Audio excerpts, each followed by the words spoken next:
नमस्कार, आपके साथ हूं मैं खुशबू मनोरमा मिश्रा और आप देख रहे हैं इंडिया न्यूज। ऑपरेशन सिंदूर के दौरान भारत से मात खाने के बाद भी आतंकिस्तान, हमारा मतलब पाकिस्तान, अभी भी सुधरा नहीं है। पाकिस्तान भारत में हमले के लिए आतंकियों को पहले भी भेजता था और अब तक भी पाकिस्तान भारत को दहलाने के लिए आतंकियों को सीमा पार से भारत में भेज रहा है। मुनीर ने लश्कर ए तैयबा और जैश के आतंकियों के साथ भारत के खिलाफ साजिश रची है। मुनीर की साजिश के तहत ही बार बार सीमा पार से घुसपैठ की कोशिश होती है। हालांकि पाकिस्तान के आतंकवादियों को हर बार भारत से मुंह की खानी पड़ रही है और इस बार भी सीमा सुरक्षा बल ने शुक्रवार को जम्मू के परगवाल सेक्टर में घुसपैठ की कोशिश नाकाम करते हुए एक आतंकी को पकड़कर उसके पास से हथियार, गोला बारूद बरामद किया है। जम्मू कश्मीर में सीमा पार से आतंकवादी गतिविधियों में बढ़ोतरी की आशंका के बीच सीमा प्रहरी कड़ी सतर्कता बरत रहे हैं। ऐसे में अंधेरे की आड़ में सीमा से घुसपैठ कर रहे आतंकी को गिरफ्तार किया गया है। गिरफ्तार आतंकी की पहचान अब्दुल खालिक के रूप में हुई है। वैसे हाल ही में पाकिस्तान के बहावलपुर में लश्कर ए तैयबा और जैश ए मोहम्मद के आतंकवादियों का जलसा लगा था, जिसमें भारत के मोस्ट वांटेड आतंकी हाफिज सईद का बेटा भी शामिल हुआ था। इस दौरान बैकग्राउंड में एक गाना बज रहा था जिसमें कहा जा रहा था कि बंबई को हमने ढेर कर दिया, अब आगरा दिल्ली कुछ भी नहीं। मतलब साफ है, मुनीर की मदद से आतंकी भारत के लोगों का खून बहाने की कोशिश में जुटे हुए हैं। और देखिए, ये पाकिस्तान है जो सुधरता नहीं है और ये पाकिस्तान है जो अपनी हरकतों से बाज नहीं आता। हर बार मुंह खाता जरूर है लेकिन सुधरता नहीं है। और पाकिस्तान की जो साजिश है उसका खुलासा किस तरीके से होता हुआ नजर आ रहा है, ये आप देखिए। और अब आपको ग्राफिक्स के जरिए हम बताने और समझाने की कोशिश करेंगे कि पाकिस्तान की जो नई साजिश है उसका खुलासा हुआ है और ये हम क्यों कह रहे हैं, अब आप समझिए। आतंकवाद के मुद्दे पर एक बार फिर से पाकिस्तान जो है वो बेनकाब होता हुआ नजर आ रहा है। आतंकी संगठन हमले की तैयारी कर रहे हैं लगातार, ये भी कहा जा रहा है। इसके अलावा आपको बता दें कि भारत में हमला और घुसपैठ की जो तैयारी है वो लगातार पाकिस्तान की तरफ से करने और कराने की कोशिश की जा रही है। जम्मू सीमा में घुसपैठ कर रहे जैश का आतंकी जो है वो पकड़ा गया है। जी हाँ, इसके साथ ही ना सिर्फ ये पकड़ा गया बल्कि हथियार और जैश ए मोहम्मद का आतंकी था जो ये पकड़ा गया और इसके साथ ही हथियार और गोला बारूद भी बरामद किए गए हैं। और कहा यह जा रहा है कि ये बड़ी वारदात को अंजाम देने के फिराक में था और अब जब पकड़ा गया है तो कई बड़े खुलासे और भी होंगे। बीएसएफ ने ये कामयाबी हासिल की। बीएसएफ ने परगवाल सेक्टर में घुसपैठ की जो कोशिश है उसको विफल किया है। इसके अलावा आपको बता दें कि बहावलपुर में जैश के हेडक्वार्टर में आतंकी जुटे थे कुछ दिन पहले, आपको वो याद होगा, जो उनकी तस्वीरें हैं वो भी सामने आई थी। और इस मीटिंग में भारत विरोधी टेरर मुनीर के बाद जो हाफिज के बेटे ने भारत को धमकी दी है। जी हाँ, और आपको बता दें कि कहा यह भी जा रहा है गंगा और यमुना को खून से भर देंगे और दिल्ली को दहलाने की धमकी भी दी जा रही है। तो हाफिज सईद के बेटे ने एक तरह से आप कह सकते हैं कि अब हाफिज की जगह ले ली है और जो काम हाफिज क्या करता था वो काम करता हुआ फिलहाल नजर आ रहा है। और मेरे साथ मेजर जनरल रिटायर्ड अनुज माथुर सर, रक्षा विशेषज्ञ जुड़ गए। इसके अलावा रवि अरोड़ा भी, विदेश मामलों के विशेषज्ञ भी जुड़ गए। सबसे पहले अनुज माथुर सर, आप ही के पास आते हुए, ये पाकिस्तान है ये सुधरता नहीं, अपने अंदर की स्थिति इसकी सुधरती नहीं है लेकिन बॉर्डर पर इस तरह की हरकत जरूर करते रहते हैं। और असीम मुनीर शायद ये समझते हैं कि अगर बॉर्डर पर इस तरह की हरकत करते रहेंगे, भारत में उथल पुथल मचाने की कोशिश करेंगे तो अपने देश के लोगों को शायद जवाब दे पाएंगे। जय हिंद खुशबू। देखिए, मैं एक दो बात पहले बताता हूं कि क्या हुआ है। ऑपरेशन सिंदूर में बहुत जबरदस्त आतंकवादियों को मार लगी है। उसकी वजह से दो चीजें प्रोमिनेंटली पाकिस्तान में हो रही हैं। पहली चीज तो यह है कि आतंकवादी जो संगठन है, चाहे वो जैश हो, या हिजबुल मुजाहिदीन हो या लश्कर ए तैयबा हो, उनका लगातार पाकिस्तान की सेना और आईएसआई पे दबाव पड़ रहा है। और दबाव क्या है कि वो कह रहे हैं कि भाई इतने आपने हमारे आतंकवादियों को मरवा दिया, इतने हमारे अड्डे तबाह करवा दिए, उसका क्या आपने बदला लिया। तो उसकी वजह से आईएसआई और पाकिस्तान की सेना इस बात पे दबाव में है कि वो कैसे एक्टिविटीज भारत में बढ़ा सकें और खास करके इंटरनेशनल बॉर्डर और लाइन ऑफ कंट्रोल के आसपास। दूसरी बात यह है कि पाकिस्तान की सेना जब से असीम मुनीर वहां के एकदम बहुत पूरी ताकतें उन्होंने अपने पास ले ली हैं, वो भी अपने इस चीज को जस्टिफाई करने की कोशिश करेंगे। देखिए, पाकिस्तान में खुशबू हर कोई भी चीज को जस्टिफाई करने का एक सुगम रास्ता है, वो एंटी इंडिया रेटोरिक को श्रिल करके आप वहां कर देंगे तो वो हो जाएगा। दो चीजें इसमें देखने की जरूरत है कि ये बंदा जो पकड़ा गया है परगवाल से, इसके पास हथियार कौन से मिले हैं। ये हथियार मुझे लगता है उन हथियारों में से एक हैं जो कि अमेरिका जब छोड़ करके अफगानिस्तान को गए थे तो 62 अरब डॉलर या इतनी बड़ी तादाद में हथियार वहां पर छोड़ के चले गए थे। उनमें से कुछ हथियार स्मगल होकर के पाकिस्तान आए हैं और वो हथियार पाकिस्तान से इनको दिया जा रहा है। ये बहुत ही इफेक्टिव, बहुत कारगर ऑटोमेटिक वेपन जो है इसके साथ इससे जो रिकवर किया गया है वो।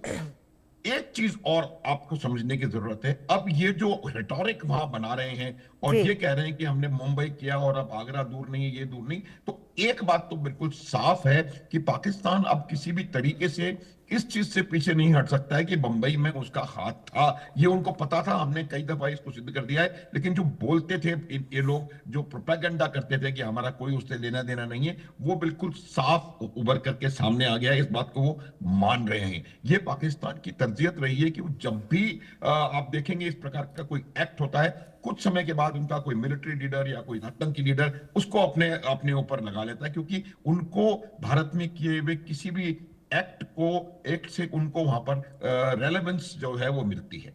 एक काम अब जो पाकिस्तान कर रहा है, जो कि हमें उसको देखने की जरूरत है, ये यहां पर जो हो रहा है वो उसको पकड़े जा रहे हैं। उसकी वजह बिल्कुल साफ है कि हमारा जो काउंटर इन्फिल्ट्रेशन ग्रिड है वो बहुत ज्यादा इफेक्टिव है। हम टेक्नोलॉजी का भी इस्तेमाल इसमें कर रहे हैं बहुत बेहतरीन तरीके से, और काउंटर इन्फिल्ट्रेशन ग्रिड इतना इफेक्टिव होने की वजह से इन्फिल्ट्रेशन बिल्कुल नहीं हो पा रहा है। उसके अलावा हमारा एक काउंटर टेरर ग्रिड है जो कि हिंटरलैंड में होता है। उस काउंटर टेरर ग्रिड के एक्टिविटीज के साथ हमने जो टेररिस्ट भारत में ऑलरेडी आए हुए हैं उनको एलिमिनेट लगभग लगभग मुझे लगता है बहुत कम यहां पर वो रह गए। तो ये दोनों ग्रिड्स आपस में मिलकर के एक बहुत बेहतरीन हमको परिणाम दे रहे हैं। लेकिन अब जो ट्रेंड मैं देख पा रहा हूं, वो ट्रेंड ये है कि वो लोग अपनी एरियाज ऑफ एक्टिविटी को बांग्लादेश में कहीं ना कहीं शिफ्ट करने का प्रयास कर रहे हैं। उसके जी दो इम्पोर्टेंट, खुशबू एक सेकंड और बिल्कुल प्लीज, बिल्कुल मैं सर। इसकी जी वजह बता दूं आपको कि ये क्यों शिफ्ट करने का जी प्रयास कर जी रहे हैं। पहली बात तो उनके अपने बैकयार्ड में, चाहे वो बलोचिस्तान हो, खैबर पख्तूनख्वा हो, अब सिंध में भी आवाजें उठ रही हैं अभी पहले रविवार को इस महीने के, तो उधर हालात बिगड़ रहे हैं। तो वो वहां से निकल करके इन एक्टिविटीज को निर्बाध रूप से करने के लिए अपना सेंटर ऑफ एक्टिविटी को शिफ्ट करना चाहते हैं ढाका में और बांग्लादेश में। दूसरी बात यह है कि इनके ऊपर एफएटीएफ की तलवार लटक रही है खुशबू। उसकी वजह से वो ये बताना चाहते हैं कि हमारे यहाँ तो ये एक्टिविटीज है नहीं या बिल्कुल कम हो गई हैं, और इसलिए वो उसको वहां शिफ्ट कर रहे हैं। तो ये जो ट्रेंड है वो एक डेंजरस ट्रेंड में मैं आने वाले समय में देख पा रहा हूं। तो हमें वहां पर भी एक्टिविटी को अपने एक अलर्टनेस को, हालांकि अलर्टनेस में कोई कमी नहीं है, मैं ये नहीं कह रहा हूं कमी है, लेकिन हमको इसको दूसरे तरीके से will have to start looking at it खुशबू, कि इसमें जी वहां से अब एक्टिविटी ये लोग करेंगे और उससे नॉर्थ ईस्ट ऑफ इंडिया में असर पड़ने की संभावना है। और ईस्टर्न जो पार्ट है इंडिया के, चाहे वो बिहार उड़ीसा, इन इन जगहों पर मुझे लगता है कोई ना कोई कार्रवाई वो करने का प्रयास करेंगे। दबाव, उनका नुकसान हुआ है इस वजह से है। जी बिल्कुल ठीक है सर। मैं आती हूँ अब आपके पास। रवि अरोड़ा जी भी मेरे साथ लगातार जुड़े हुए हैं। रवि अरोड़ा जी देखिए, जो ये पाकिस्तान है और जिस तरह की हरकतें पाकिस्तान की तरफ से हो रही हैं, भारत लगातार जवाब दे रहा है, लेकिन कहीं ना कहीं एलओसी और एलएसी ये वो दो इलाके हैं जहां पर भारत की नजर तो हमेशा से थी, लेकिन जब से खास करके पहलगाम और उसके बाद जो दिल्ली में ब्लास्ट हुआ, उसके बाद ये तो समझ में आता है सर कि आतंकवादी हैं, उनकी मदद भी की जाती है, और जब ऐसे ऐसे घुसपैठिए पकड़े जाते हैं तो ये साफ हो जाता है कि आखिरकार ये पूरी साजिश हो कहां से रही थी। भारत अब पहले से ज्यादा सतर्क है, भारत हर तरीके से लड़ाई के लिए तैयार है, लेकिन इन घुसपैठियों और इन आतंकवादियों को जो छुप छुप कर ऐसे आते हैं, उनको रोकने के लिए क्या अब कुछ बड़े तकनीक की जरूरत आने वाले वक्त में हमें पड़ सकती है? जी खुशबू जी, मुझे लगता है जिस प्रकार से आप यह समझना होगा कि हिंदुस्तान की सेना के सामने पाकिस्तान की सेना टिक भी नहीं सकती। शायद यही वजह है कि पाकिस्तान को लगातार इन आतंकियों की मदद लेनी पड़ती है। और जिस प्रकार से लगातार आप देखिए, जब उसको अफगानिस्तान के साथ लड़ाई होती है तो वो चौकियां छोड़कर उनकी सेना भाग जाती है। तो यह समझने वाली बात है कि पाकिस्तान की सेना कहीं ना कहीं कई मुद्दों पर बैकफुट पर है। खासकर आपको बता दूं, आसिफ मुनीर थे जब से तीनों सेनाओं के प्रमुख बने हैं, उसके बाद खासकर इमरान खान को लेकर वो न सिर्फ अपने देश में घिरे हुए हैं बल्कि पूरी दुनिया से जवाब मांगा जा रहा है। उसके अलावा जिस प्रकार से टीटीपी को अभी उन्होंने एक बयान जारी किया है कि अफगानिस्तान को फैसले लेने होंगे कि उसे हमारा साथ चाहिए, टीटीपी का मतलब साफ है कि वहां वो पूरी दबाव में नजर आ रहा है पाकिस्तान, और ऐसे में भारत के साथ वो सामना नहीं कर सकता। कहीं ना कहीं चाहे हम लश्कर तैयबा की बात करें या मैं समझता हूँ कि जितने भी आतंकी संगठन वहां पे काम कर रहे हैं, चाहे जैश मोहम्मद हो, ये सभी आतंकी संगठनों को एकजुट कर कहीं ना कहीं आसिफ मुनीर एक बार दोबारा से दबाव बनाने की कोशिश कर रहे हैं।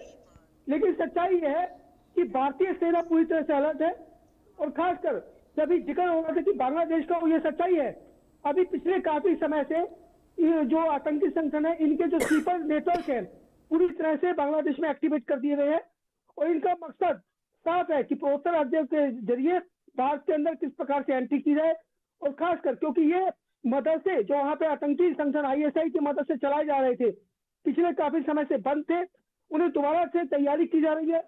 और यह साफ हो चुका है कि अब भारत के खिलाफ एक नई साजिश रचने की कोशिश है। टेक्निक की जहां तक बात होती है, भारत के पास कोई कमी नहीं है, लेकिन सच्चाई यह है कि जब कोई चोरी छुपे गलत तरीके से, गलत नीयत से भारत में एंट्री करता है, और हमारे कुछ यहाँ पर देश के अंदर बैठे हुए कुछ जो इनके स्लीपर नेटवर्क का काम करते हैं, स्लीपर सेल का काम करते हैं, वो लोग एक्टिवेट हो जाते हैं, उसके बाद कहीं ना कहीं सुरक्षा एजेंसियां भी नहीं भाग पाती। तो ऐसे में एक नए नेटवर्क की आवश्यकता है।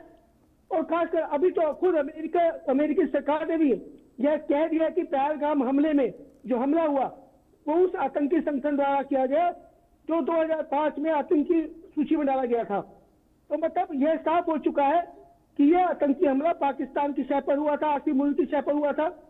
आसिम मुनीर लगातार भारत के खिलाफ जहर उगल रहा है, और जब से वो तीनों सेनाओं का प्रमुख बना है, उसे लगता है कि अमेरिका, तुर्की और चाइना की शह पर वो कहीं ना कहीं भारत पर दबाव बनाने की कोशिश करेगा।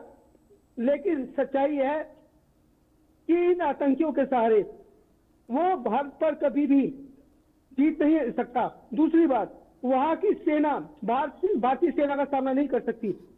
जितने भी हथियार तुर्की या चाइना द्वारा दिए गए थे सब फेल नजर आए। तो ऐसे में कहीं ना कहीं भारतीय सेना ने अपना परचम ऑपरेशन सिंदूर में दिखा चुकी है। ऑपरेशन 2O के लिए भारत के जो रक्षा प्रमुख हैं, जो सेना प्रमुख हैं, वो कह चुके हैं कि अगर पाकिस्तान बाहर नहीं आया तो ऑपरेशन सिंदूर 2O की तैयारी पूरी है और अब की बार कोई रहम नहीं बरता जाएगा। और ये जो आतंकी पकड़े जा रहे हैं, ये हमारी जो खुफिया एजेंसियां है, जो हमारी सेना है, हमारी BSF है, लगातार एक्टिव है। और जो हमला दिल्ली पे हुआ वो कहीं ना कहीं एक व्हाइट पोस्ट मॉड्यूल था जिसे तोड़ना बहुत जरूरी था, और शायद हमले को रोका जा सकता था। थोड़ी सी चूक हुई, लेकिन एक बहुत बड़ी दुर्घटना होने से बच गई, यह भी समझना होगा जी। आज भारत जो है पूरी दुनिया में अपना परचम फहरा रहा है, खासकर नरेंद्र मोदी की सरकार में। जिस प्रकार से रूस के राष्ट्रपति भारत आते हैं और उसके बाद पूरी दुनिया ने देखा किस प्रकार से हमारी जो है हथियारों की डील उनसे हो रही है, आने वाले टाइम में और भी हथियार हम उनसे खरीदेंगे। तो ऐसा नहीं है कि तकनीक की कमी है, हथियारों की कमी है। भारत बहुत मजबूत है, भारतीय सेना बहुत मजबूत है, लेकिन पाकिस्तान को भी यह समझना होगा। लेकिन वो बाज इसलिए नहीं आ रहा क्योंकि उसके पास कहीं ना कहीं अपने ही घर में गिरा हुआ है। वो अपनी जनता को, अपनी आवाम को आसिम मुनीर जवाब नहीं दे पा रहे। जब भी वहां किसी को सत्ता में आना होता है तो वो भारत के साथ झगड़ा दिखाकर कहीं ना कहीं सत्ता में आने की कोशिश करते हैं। ये वहां की परंपरा रही है। लेकिन सच्चाई यह है कि भारत के सामने ये लोग टिक नहीं सकते जी। लगातार अंतर्राष्ट्रीय दबाव है इन पर, लेकिन फिर भी ये अपनी हरकतों से बाज नहीं आ रहे। जी बिल्कुल ठीक है। अच्छा अनुज माथुर सर, जो ये अभी की पूरी परिस्थितियां अगर हम पाकिस्तान के अंदर देखें तो पाकिस्तान के अंदर हमें भी पता है कि क्या कुछ चल रहा है। उस बीच में अफगानिस्तान से लड़ाई भी है, इमरान खान को लेकर जो क्योस है वो भी है, इसके अलावा बलूचिस्तान से लेकर POK और जो सिंध है और जो तमाम इलाके देखने को मिले हैं, पाकिस्तान के खैबर पख्तूनख्वा है जो आवाज लगातार उठ रही है। क्या ये असीम मुनीर ने जब से सत्ता में अपनी इंपॉर्टेंस जो और ज्यादा बढ़ाई है, जो हक उन्हें मिला है, उसके बाद ये कोशिश और ज्यादा जानबूझकर हो रही है? एक तरफ मौसम का फायदा उठाया जा रहा है, दूसरी तरफ वहां के लोग अपने देश की स्थितियों को ना समझे, इसीलिए घुसपैठ कराने की ज्यादा कोशिश हो रही है ताकि भारत में डिस्टर्बेंस और ज्यादा बढ़े। खुशबू देखिए, इसमें बिल्कुल 2-3 बातें बिल्कुल साफ हैं कि जो फैक्ट ये है कि एक तो मौसम का आपने बहुत अच्छा बिंदु उठाया। क्या होता है कि जब सर्दियां आने वाली होती हैं तो उससे कुछ पहले हमेशा से ये इतिहास रहा है कि वो इस प्रकार के प्रयास बढ़ जाते हैं, क्योंकि आने वाले कुछ महीनों में ये इन्फिल्ट्रेशन लगभग ना के बराबर हो जाएगा, तो ये प्रयास करना शुरू करते हैं। मैं आपको बता चुका हूं, हमारा काउंटर इन्फिल्ट्रेशन ग्रिड बहुत कामयाब और बहुत सशक्त काउंटर इन्फिल्ट्रेशन ग्रिड है। तो ये लोग, इनको बहुत परेशानी हो रही है यहां से इन्फिल्ट्रेशन करने में। देखिए, जहां तक सवाल पाकिस्तान की परिस्थिति का है, पाकिस्तान आज एक बहुत मुझे लगता है अपने इतिहास के सबसे खराब टाइम से गुजर रहा है, और यही वजह है कि असीम मुनीर ने पूरी ताकतें अपने अंदर निहित कर ली हैं ताकि वो किसी भी प्रकार से कोई ऐसा इशू क्रिएट करके, चाहे वो अफगानिस्तान के साथ क्रिएट करें या इंडिया के साथ क्रिएट करें, वो एक ऐसा इशू क्रिएट करके वहां पर अपने रेलेवेंस को जस्टिफाई करने की कोशिश करेंगे। वजह यह होती है कि जब पाकिस्तान वहां से इस तरह का प्रयास करता है तो वो एक्सपोज हो जाता है। इसलिए मैं आपको बता रहा हूं कि वो अपना एक्शन, जो सेंटर ऑफ ग्रेविटी है, उसको शिफ्ट करने वाले हैं वहां से, और वो सेंटर ऑफ ग्रेविटी को मुझे लगता है कहीं और शिफ्ट करेंगे। जो दूसरी बात यह है कि इनके ऊपर दबाव अब 3 तरफ से आ रहा है असीम मुनीर के पास। ये हमने समझने की जरूरत है। पहला दबाव, ये मैं कई दफा कह चुका हूं आपके चैनलों पे, इनके जो आतंकवादी संगठन हैं उनको बेहद नुकसान हुआ था। अगर आप याद करें खुशबू, तो मौलाना मसूद अजहर का स्टेटमेंट है कि मेरा पूरा परिवार मारा गया, मैं स्वयं क्यों नहीं खत्म हो गया उसमें। इतनी बुरी हालत इनकी ऑपरेशन सिंदूर में हुई थी। तो उनका दबाव है कि भाई हमारी आपने इतनी बुरी हालत करवा दी, अब आप उसके लिए क्या कर रहे हैं, आपको इसका कोई कहीं तो बदला इसको निकालने की आवश्यकता है, पहली बात। दूसरा दबाव इनके ऊपर इनकी अपनी आवाम का है, क्योंकि आवाम भी कहीं ना कहीं इस प्रकार की जबरदस्त, एक सेकंड खुशबू, इस जबरदस्त पावर्स का एक आदमी के अंडर में आने के लिए उसमें उससे ज्यादा मुझे लगता है वो उनको इसकी एक्सेप्टेंस इसकी वहां पर नहीं हो पा रही है। तीसरा जो दबाव आ रहा है उनके ऊपर इनके BLA, TTP और इस प्रकार के आतंकवादी संगठन जो कि उन्होंने क्रिएट किए। ठीक है सर, समय मुझे इतनी इजाजत दे रहा है फिलहाल। बहुत शुक्रिया सर आपका भी, और आपका भी तमाम जानकारियों के लिए हमारे साथ जुड़ने के लिए। चलिए आगे बढ़ते हैं और बात जादूगर मेसी की, जिनका जादू लौट कर आया है।